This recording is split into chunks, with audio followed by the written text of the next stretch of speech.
हाँ जी प्यारे बच्चों नमस्कार। अज आप गल करांगे 5वीं जमात पंजाबी पुस्तक पाठ नंबर 9 सुंड ते हल्दी। इस पाठ नूं पढ़ांगे अते इस पाठ के प्रश्न उत्तर भी करावांगे। इस तो इलावा बाकी सारे पाठां के प्रश्न उत्तर तुसीं इस वीडियो की डिस्क्रिप्शन दे विच दिते हुए लिंक ते क्लिक करके कर सकते हो। हुण आपां इस पाठ नूं पढ़दे हां। बहुत पुराने वेलिਆਂ ਦੀ गल है कि सुंड ते हल्दी दो सकीਆਂ भैणां सन। उन्हां दी माँ का नां काली मिर्च सी। माँ का नां सी काली मिर्च। एक दिन हल्दी ने माँ नूं कहा, माँ मैं अपने नानके जाना है, नानके घर जाना है। ये कहती हुई ओह चाह नाल गुणगुणाउण लगी, नानके घर जावांगे, लड्डू पेड़े खावांगे, मोटे होके आवांगे। उसदी माँ काली मिर्च ने उसनूं समझाउंदे आख्या, धीए राह विच बड़ियां औकड़ां ने, जदों कदे तेरा मामा आवेगा तां तूं उस दे नाल चली जावीं। तूं जे राह भुल गई तां फेर की करेंगी।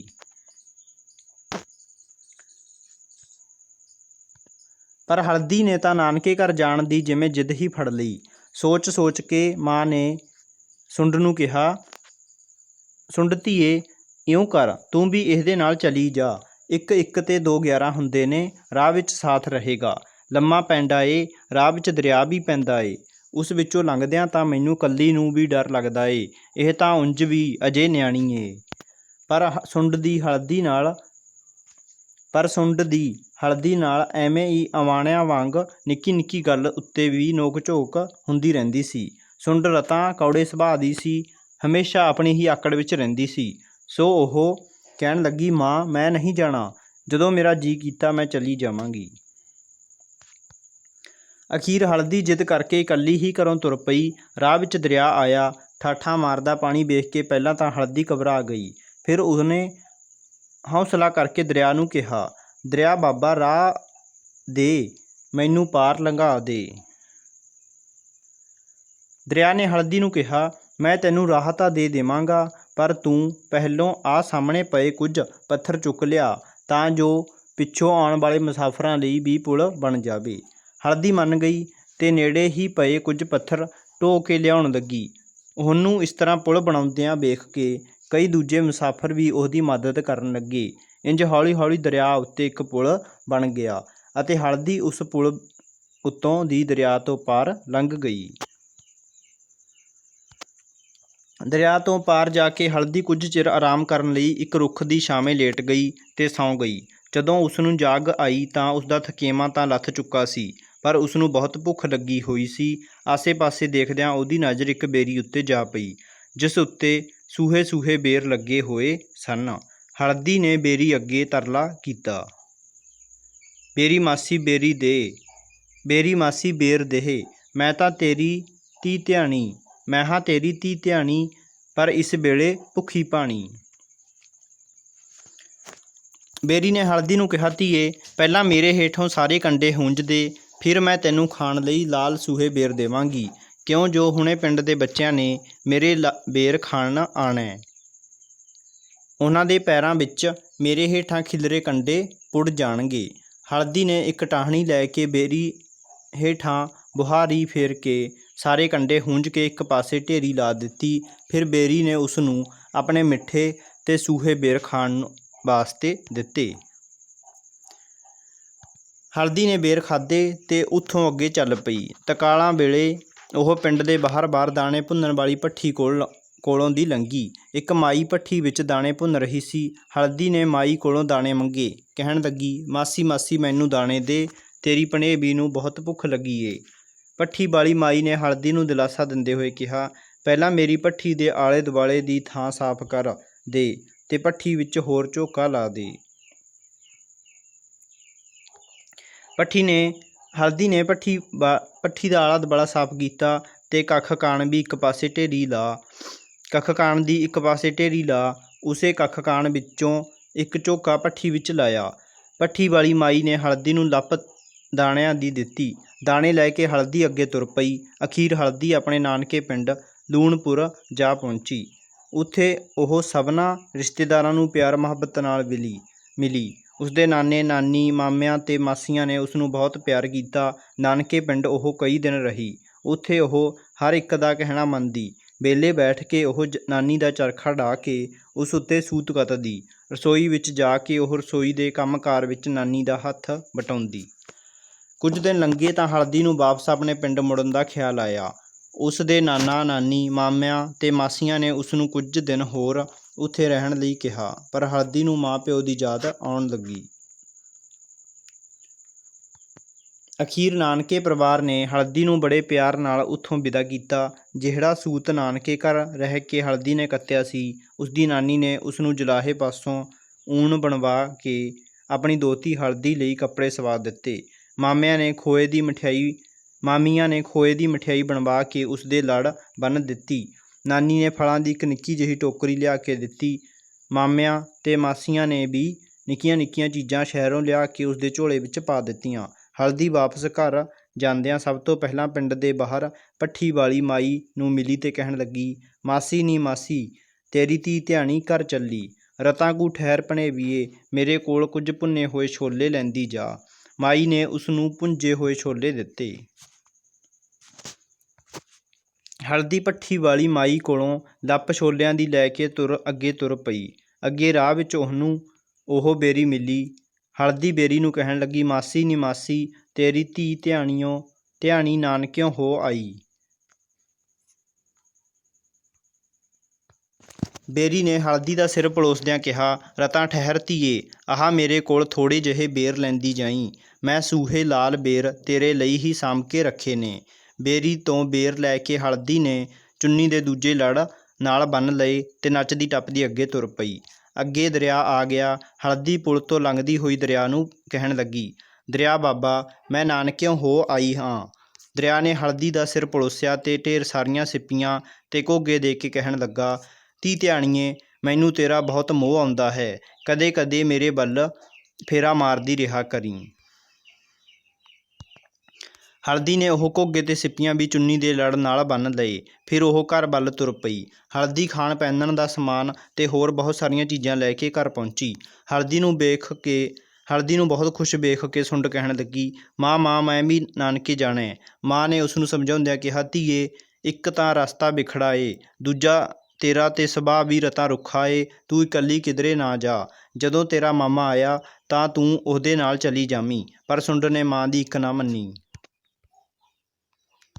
ਸੁੰਡ ਘਰੋਂ ਤੁਰ ਪਈ। ਨਾ ਮਾਂ ਤੋਂ ਅਸੀਸ ਲਈ ਤੇ ਨਾ ਪਿਓ ਦੀ ਆਗਿਆ ਲਈ। ਜਾਣ ਵੇਲੇ ਜਦੋਂ ਹਲਦੀ ਨੇ ਸੁੰਡ ਨੂੰ ਕੁਝ ਸਮਝਾਉਣਾ ਚਾਹਿਆ ਤਾਂ ਸੁੰਡ ਸਗੋਂ ਉਸਦੇ ਨਾਲ ਝਗੜ ਪਈ ਤੇ ਰੁੱਖੀ ਹੋ ਕੇ ਕਹਿਣ ਲੱਗੀ, ਤੂੰ ਕੌਣ ਹੁੰਦੀ ਏ ਮੈਨੂੰ ਸਮਝਾਉਣ ਵਾਲੀ? ਮੈਂ ਤਾਂ ਜਾਵਾਂਗੀ ਤੇ ਇਕੱਲੀ ਹੀ।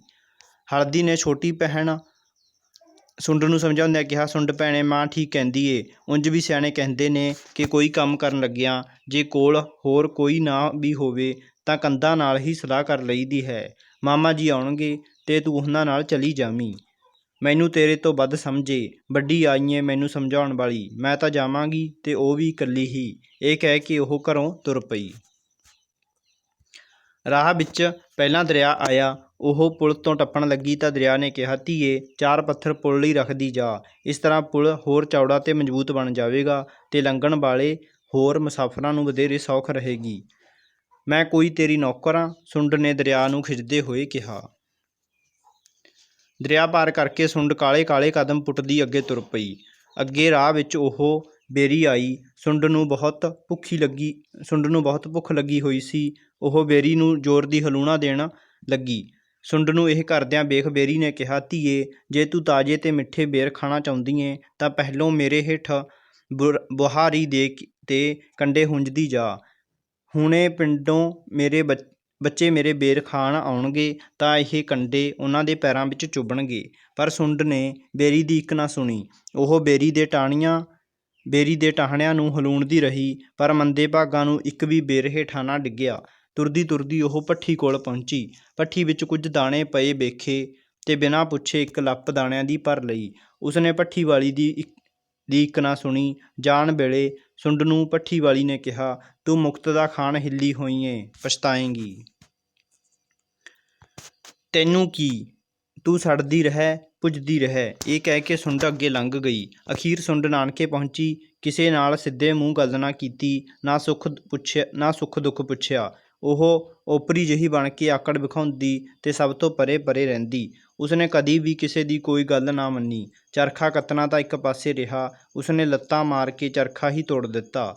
ਕੁਝ ਦਿਨਾਂ ਮਗਰੋਂ ਜਦੋਂ ਸੁੰਡ ਨੇ ਵਾਪਸ ਜਾਣ ਦੀ ਇੱਛਾ ਪ੍ਰਗਟ ਕੀਤੀ ਤਾਂ ਉਸ ਨੂੰ ਕਿਸੇ ਨੇ ਰੋਕਣ ਲਈ ਜ਼ੋਰ ਨਾ ਪਾਇਆ, ਸਗੋਂ ਉਸ ਦੇ ਜਾਣ 'ਤੇ ਸਭ ਅੰਦਰੋਂ ਅੰਦਰ ਸਭ ਖੁਸ਼ ਤੇ ਕਹਿਣ ਲੱਗੇ, ਇਸ ਭੈੜੀ ਤੋਂ ਸਾਡੀ ਜਿੰਦ ਛੁੱਟੇਗੀ।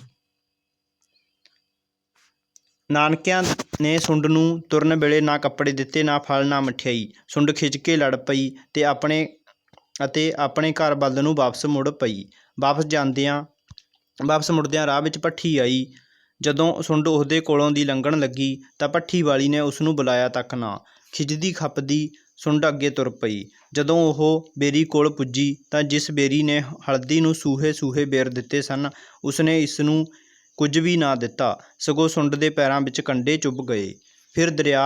ਫਿਰ ਸੁੰਡ ਦਰਿਆ ਦੇ ਕੋਲ ਪਹੁੰਚੀ। ਜਦੋਂ ਉਹ ਪੁਲ ਤੋਂ ਲੰਘ ਰਹੀ ਸੀ ਤਾਂ ਦਰਿਆ ਦਾ ਪਾਣੀ ਚੜ੍ਹ ਗਿਆ। ਪਾਣੀ ਦੀਆਂ ਛੱਲਾਂ ਪੁਲ ਨੂੰ ਵੀ ਛੂਹ ਰਹੀਆਂ ਸਨ। ਸੁੰਡ ਮਸਾਂ ਬਚੀ। ਜਦੋਂ ਸੁੰਡ ਖਾਲੀ ਹੱਥ ਘਰ ਪਹੁੰਚੀ ਤਾਂ ਉਹ ਡੁਸਕਣ ਲੱਗੀ। ਉਹ ਸੋਚਦੀ ਰਹੀ ਤੇ ਫਿਰ ਮਾਂ ਨੂੰ ਪੁੱਛਣ ਲੱਗੀ, ਹਲਦੀ ਕੋਲ ਅਜਿਹਾ ਕੀ ਏ? ਉਹਨੂੰ ਸਾਰਿਆਂ ਕੋਲੋਂ ਇੰਨਾ ਪਿਆਰ ਤੇ ਢੇਰ ਸਾਰੀਆਂ ਚੀਜ਼ਾਂ ਮਿਲੀਆਂ ਹਨ। ਮਾਂ ਨੇ ਕਿਹਾ, ਹਲਦੀ ਕੋਲ ਪਿਆਰ ਏ, ਉਹ ਹਰ ਕਿਸੇ ਦੇ ਕੰਮ ਆਉਂਦੀ ਏ, ਸਭ ਦਾ ਹੱਥ ਵਟਾਉਂਦੀ ਏ। ਇਹ ਸੁਣ ਕੇ ਸੁੰਡ ਨੂੰ ਆਪਣੀ ਗਲਤੀ ਪਤਾ ਲੱਗ ਗਈ। ਉਹ ਆਪਣੇ ਕੀਤੇ ਤੇ ਬਹੁਤ ਪਛਤਾ ਰਹੀ ਸੀ ਤੇ ਅੱਗੇ ਤੋਂ ਉਸ ਨੇ ਚੰਗੇ ਬਣਨ ਦਾ ਪ੍ਰਣ ਕਰ ਲਿਆ। ਸਹੀ ਔਖੇ ਸ਼ਬਦਾਂ ਦੇ ਅਰਥ।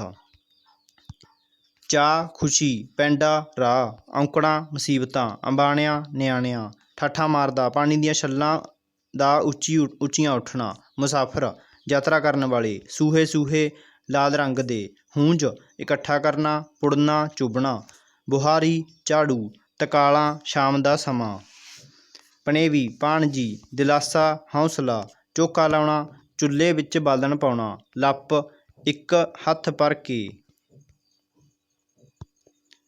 ਹੱਥ ਵਟਾਉਣਾ, ਸਹਾਇਤਾ ਕਰਨਾ, ਜੁਲਾਹਾ ਕੱਪੜਾ ਬੁਣਨ ਵਾਲਾ, ਲੜ ਚੁੰਨੀ ਦਾ ਕਿਨਾਰਾ, ਦੋਹਤੀ ਰਿਸ਼ਤੇ ਵਿੱਚ ਬੇਟੀ ਦੀ ਬੇਟੀ, ਮੋਹ ਪਿਆਰ, ਫੇਰਾ ਮਾਰਨਾ ਗੇੜਾ, ਵਿਖੜਾ ਔਖਾ, ਅਸੀਸ ਆਸ਼ੀਰਵਾਦ। ਕੁਝ ਹੋਰ ਯਾਦ ਰੱਖਣਯੋਗ ਗੱਲਾਂ। ਖਾਦ ਪਦਾਰਥਾਂ ਵਿੱਚ ਸੁੰਡ ਗਰਮ ਤੇ ਹਲਦੀ ਠੰਡੀ ਹੁੰਦੀ ਹੈ। ਸਾਨੂੰ ਮਾਤਾ ਪਿਤਾ ਅਤੇ ਵੱਡਿਆਂ ਦਾ ਕਹਿਣਾ ਮੰਨਣਾ ਚਾਹੀਦਾ ਹੈ। ਸਾਨੂੰ ਦੂਜਿਆਂ ਦੀ ਸਹਾਇਤਾ ਕਰਨੀ ਚਾਹੀਦੀ ਹੈ। ਆਗਿਆਕਾਰੀ ਬੱਚਿਆਂ ਨੂੰ ਹਮੇਸ਼ਾ ਪਿਆਰ ਅਤੇ ਸਤਿਕਾਰ ਮਿਲਦਾ ਹੈ। ਸਾਨੂੰ ਸਾਰਿਆਂ ਨੂੰ ਚੰਗੇ ਬਣਨ ਦਾ ਪ੍ਰਣ ਕਰਨਾ ਚਾਹੀਦਾ ਹੈ। ਹੁਣ ਬੱਚਿਓ ਆਪਾਂ ਇਸ ਦਾ ਪਾਠ ਅਭਿਆਸ ਕਰਦੇ ਹਾਂ। ਜ਼ਬਾਨੀ ਪ੍ਰਸ਼ਨ ਉੱਤਰ। ਨੰਬਰ 1, ਕਹਾਣੀ ਵਿੱਚ ਸੁੰਡ ਤੇ ਹਲਦੀ ਦੀ ਮਾਂ ਕੌਣ ਹੈ? ਕਹਾਣੀ ਵਿੱਚ ਸੁੰਡ ਤੇ ਹਲਦੀ ਦੀ ਮਾਂ ਕਾਲੀ ਮਿਰਚ ਹੈ। ਬੱਚਿਓ ਤੁਸੀਂ ਇਹ ਉੱਤਰ ਲਿਖਣਾ ਹੈ, ਕਹਾਣੀ ਵਿੱਚ ਸੁੰਡ ਤੇ ਹਲਦੀ ਦੀ ਮਾਂ ਕਾਲੀ ਮਿਰਚ ਹੈ। ਨੰਬਰ 2 ਹੈਗਾ ਸਾਡਾ ਪ੍ਰਸ਼ਨ, 1 ਤੇ 2 11 ਦਾ ਕੀ ਮਤਲਬ ਹੈ? 1 ਤੇ 2 11 ਦਾ ਮਤਲਬ ਹੈ ਕਿ 1 ਦੀ ਤਾਕਤ ਘੱਟ ਹੁੰਦੀ ਹੈ, ਪਰੰਤੂ ਜੇ 2 ਮਿਲ ਜਾਣ ਤਾਂ ਤਾਕਤ ਵੱਧ ਜਾਂਦੀ ਹੈ। ਨੰਬਰ 3, ਪਣੇਵੀ ਕੌਣ ਹੁੰਦੀ ਹੈ? ਭੈਣ ਦੀ ਧੀ ਨੂੰ ਪਣੇਵੀ ਕਿਹਾ ਜਾਂਦਾ ਹੈ। ਨੰਬਰ 4, ਸਾਨੂੰ ਸਿੱਪੀਆਂ ਤੇ ਘੋਗੇ ਕਿੱਥੋਂ ਪ੍ਰਾਪਤ ਹੁੰਦੇ ਹਨ? ਸਾਨੂੰ ਸਿੱਪੀਆਂ ਤੇ ਘੋਗੇ ਦਰਿਆਵਾਂ ਤੇ ਸਮੁੰਦਰ ਤੋਂ ਪ੍ਰਾਪਤ ਹੁੰਦੇ ਹਨ। ਹੇਠ ਲਿਖੇ ਪ੍ਰਸ਼ਨਾਂ ਦੇ ਉੱਤਰ ਲਿਖੋ। ਹਲਦੀ ਨੇ ਮਾਂ ਨੂੰ ਕੀ ਕਿਹਾ? ਹਲਦੀ ਨੇ ਮਾਂ ਨੂੰ ਆਪਣੇ ਨਾਨਕੇ ਘਰ ਜਾਣ ਲਈ ਕਿਹਾ। ਮਾਂ ਨੇ ਸੁੰਡ ਨੂੰ ਕੀ ਕਿਹਾ ਤੇ ਸੁੰਡ ਨੇ ਮਾਂ ਨੂੰ ਕੀ ਕਿਹਾ? ਮਾਂ ਨੇ ਸੁੰਡ ਨੂੰ ਕਿਹਾ ਕਿ ਉਹ ਹਲਦੀ ਦੇ ਨਾਲ ਨਾਨਕੇ ਘਰ ਜਾਵੇ, ਕਿਉਂਕਿ ਰਸਤੇ ਵਿੱਚ ਦਰਿਆ ਪੈਂਦਾ ਹੈ ਤੇ ਉਹ ਇਕੱਲੀ ਨੂੰ ਨਹੀਂ ਭੇਜਣਾ ਚਾਹੁੰਦੀ। ਉੱਤਰ ਵਿੱਚ ਸੁੰਡ ਨੇ ਕਿਹਾ ਉਹ ਹਲਦੀ ਦੇ ਨਾਲ ਨਹੀਂ ਜਾਵੇਗੀ ਤੇ ਜਦੋਂ ਉਸ ਦਾ ਦਿਲ ਕਰੇਗਾ ਉਹ ਉਦੋਂ ਹੀ ਜਾਵੇਗੀ। ਪ੍ਰਸ਼ਨ ਨੰਬਰ 3, ਦਰਿਆ ਉੱਤੇ ਪੁਲ ਕਿਵੇਂ ਬਣ ਗਿਆ? ਜਦੋਂ ਦਰਿਆ ਦੇ ਕਹਿਣ ਉੱਤੇ ਹਲਦੀ ਨੇ ਪੁਲ ਬਣਾਉਣ ਲਈ ਨੇੜੇ ਪਏ ਪੱਥਰ ਢੋਣੇ ਸ਼ੁਰੂ ਕੀਤੇ ਤਾਂ ਹੋਰ ਮੁਸਾਫਰ ਵੀ ਉਸ ਦੇ ਨਾਲ ਹੀ ਪੱਥਰ ਢੋਣ ਲੱਗ ਪਏ। ਇਸ ਤਰ੍ਹਾਂ ਹੌਲੀ ਹੌਲੀ ਦਰਿਆ ਉੱਤੇ ਪੁਲ ਬਣ ਗਿਆ। ਨੰਬਰ 4, ਹਲਦੀ ਨੂੰ ਸਾਰੇ ਪਿਆਰ ਕਿਉਂ ਕਰਦੇ ਸਨ? ਹਲਦੀ ਨੂੰ ਸਾਰੇ ਪਿਆਰ ਇਸ ਕਰਕੇ ਕਰਦੇ ਸਨ ਕਿਉਂਕਿ ਉਹ ਹਰ ਇੱਕ ਦਾ ਕਿਹਾ ਮੰਨਦੀ ਸੀ ਤੇ ਆਪਣੀ ਮਾਂ ਨਾਲ ਚਰਖਾ ਕਤਾਉਣ ਤੋਂ ਬਿਨਾਂ ਰਸੋਈ ਦੇ ਕੰਮ ਵਿੱਚ ਵੀ ਹੱਥ ਵਟਾਉਂਦੀ ਸੀ। ਨੰਬਰ 5, ਹਲਦੀ ਅਤੇ ਸੁੰਡ ਦੇ ਸੁਭਾਅ ਵਿੱਚ ਕੀ ਫਰਕ ਸੀ? ਹਲਦੀ ਕੋਲ ਪਿਆਰ ਸੀ, ਉਹ ਹਰ ਕਿਸੇ ਦੇ ਕੰਮ ਆਉਂਦੀ ਸੀ ਤੇ ਹਰ ਕਿਸੇ ਦੇ ਕੰਮ ਵਿੱਚ ਹੱਥ ਵਟਾਉਂਦੀ ਸੀ, ਜਦ ਕਿ ਸੁੰਡ ਰੁੱਖੀ, ਆਕੜ ਖਾਂ, ਕੰਮ ਕਰਨ ਦੀ ਥਾਂ ਕੰਮ ਵਿਗਾੜਨ ਵਾਲੀ ਸੀ। ਇਸ ਕਹਾਣੀ ਤੋਂ ਸਾਨੂੰ ਕੀ ਸਿੱਖਿਆ ਮਿਲਦੀ ਹੈ? ਇਸ ਕਹਾਣੀ ਤੋਂ ਸਾਨੂੰ ਇਹ ਸਿੱਖਿਆ ਮਿਲਦੀ ਹੈ ਕਿ ਮਨੁੱਖ ਨੂੰ ਹਮੇਸ਼ਾ ਦੂਜਿਆਂ ਨਾਲ ਪਿਆਰ ਅਤੇ ਨਿਮਰਤਾ ਨਾਲ ਗੱਲ ਕਰਨੀ ਚਾਹੀਦੀ ਹੈ। ਵੱਡਿਆਂ ਅਤੇ ਛੋਟਿਆਂ ਦੀ ਇੱਜ਼ਤ ਕਰਨੀ ਚਾਹੀਦੀ ਹੈ ਕਿਉਂਕਿ ਆਕੜ ਕਰਨ ਵਾਲਾ ਹਮੇਸ਼ਾ ਇਕੱਲਾ ਹੀ ਰਹਿ ਜਾਂਦਾ ਹੈ।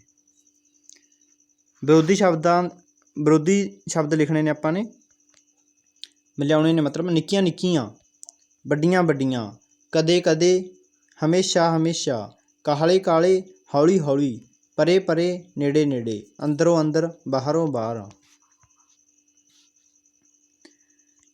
ਹੇਠ ਲਿਖੇ ਵਾਕਾਂ ਵਿੱਚੋਂ ਪੜਨਾਂਵ ਤੇ ਗੋਲਾ ਲਾਓ। ਤੂੰ, ਉਸ, ਠੀਕ ਹੈ, ਦੋ ਪੜਨਾਂਵ ਨੇ ਪਹਿਲੇ ਵਾਕ ਵਿੱਚ। ਇਹ, ਉਹ, ਮੈਂ, ਤੇਰੀ, ਇਹ ਸ਼ਬਦ ਪੜਨਾਂਵ ਨੇ। ਪਾਠ ਵਿੱਚ ਆਏ ਰਿਸ਼ਤਿਆਂ ਦੀ ਸੂਚੀ ਬਣਾਓ।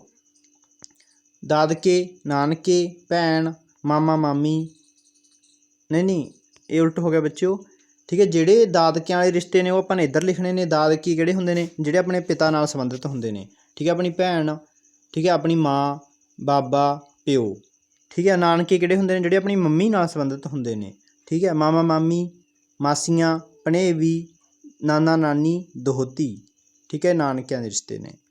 ਹੇਠ ਲਿਖੇ ਸ਼ਬਦਾਂ ਦਾ ਕਿੱਤਿਆਂ ਨਾਲ ਮਿਲਾਨ ਕਰੋ। ਜੁਲਾਹਾ ਕੱਪੜੇ ਬੁਣਨ ਦਾ ਕੰਮ ਕਰਦਾ ਹੈ। ਅਧਿਆਪਕ ਪੜ੍ਹਾਉਣ ਦਾ ਕੰਮ ਕਰਦਾ ਹੈ। ਡਾਕਟਰ ਮਰੀਜ਼ਾਂ ਦਾ ਇਲਾਜ ਕਰਨ ਦਾ ਕੰਮ ਕਰਦਾ ਹੈ। ਮੋਚੀ ਚਮੜੇ ਦਾ ਕੰਮ ਕਰਦਾ ਹੈ, ਠੀਕ ਹੈ। ਘੁਮਿਆਰ ਮਿੱਟੀ ਦੇ ਭਾਂਡੇ ਬਣਾਉਂਦਾ ਹੈ, ਠੀਕ ਹੈ। ਕਿਰਸਾਨ ਖੇਤੀ ਕਰਦਾ ਹੈ। ਲੋਹਾਰ ਲੋਹੇ ਦੇ ਸੰਦ ਬਣਾਉਂਦਾ ਹੈ। ਤਰਖਾਣ ਲੱਕੜ ਦਾ ਕੰਮ ਕਰਦਾ ਹੈ। ਧੋਬੀ ਕੱਪੜੇ ਧੋਂਦਾ ਹੈ। 10 ਚੰਗੀਆਂ ਆਦਤਾਂ ਲਿਖੋ। ਨੰਬਰ 1, ਸਾਨੂੰ ਵੱਡਿਆਂ ਦਾ ਕਹਿਣਾ ਮੰਨਣਾ ਅਤੇ ਉਹਨਾਂ ਦਾ ਸਤਿਕਾਰ ਕਰਨਾ ਚਾਹੀਦਾ ਹੈ। ਭੈਣ ਭਰਾਵਾਂ ਅਤੇ ਹੋਰ ਸਭ ਨਾਲ ਪਿਆਰ ਕਰਨਾ ਚਾਹੀਦਾ ਹੈ। ਸਾਨੂੰ ਘਰ ਦੇ ਕੰਮਾਂ ਵਿੱਚ ਹੱਥ ਵਟਾਉਣਾ ਚਾਹੀਦਾ ਹੈ। ਸਰੀਰ ਅਤੇ ਆਲੇ ਦੁਆਲੇ ਦੀ ਸਫਾਈ ਕਰਨੀ ਚਾਹੀਦੀ ਹੈ। ਸਾਨੂੰ ਸੱਚ ਬੋਲਣਾ ਅਤੇ ਝੂਠ ਤੋਂ ਦੂਰ ਰਹਿਣਾ ਚਾਹੀਦਾ ਹੈ। ਸਾਨੂੰ ਦਿਲਚਸਪੀ ਨਾਲ ਪੜ੍ਹਾਈ ਕਰਨੀ ਚਾਹੀਦੀ ਹੈ। ਸਾਨੂੰ ਹੰਕਾਰ ਤੋਂ ਬਚਣਾ ਅਤੇ ਨਿਮਰਤਾ ਨਾਲ ਰਹਿਣਾ ਚਾਹੀਦਾ ਹੈ। ਸਾਨੂੰ ਸਮਾਂ ਵਿਅਰਥ ਨਹੀਂ ਗੁਆਉਣਾ ਚਾਹੀਦਾ। ਸਾਨੂੰ ਕਿਸੇ ਦਾ ਬੁਰਾ ਨਹੀਂ ਸੋਚਣਾ ਚਾਹੀਦਾ। ਸਾਨੂੰ ਆਪ ਹੁਦਰੇ ਨਹੀਂ ਹੋਣਾ ਚਾਹੀਦਾ। ਤਾਂ ਬੱਚਿਓ ਇਹ ਪਾਠ ਹੈ ਜਿਹੜਾ ਪੂਰਾ ਹੋ ਚੁੱਕਿਆ ਹੈ। ਅਗਲੇ ਪਾਠ ਦੇ ਪ੍ਰਸ਼ਨ ਉੱਤਰ ਜਲਦ ਲੈ ਕੇ ਹਾਜ਼ਰ ਹੋਵਾਂਗੇ। ਧੰਨਵਾਦ।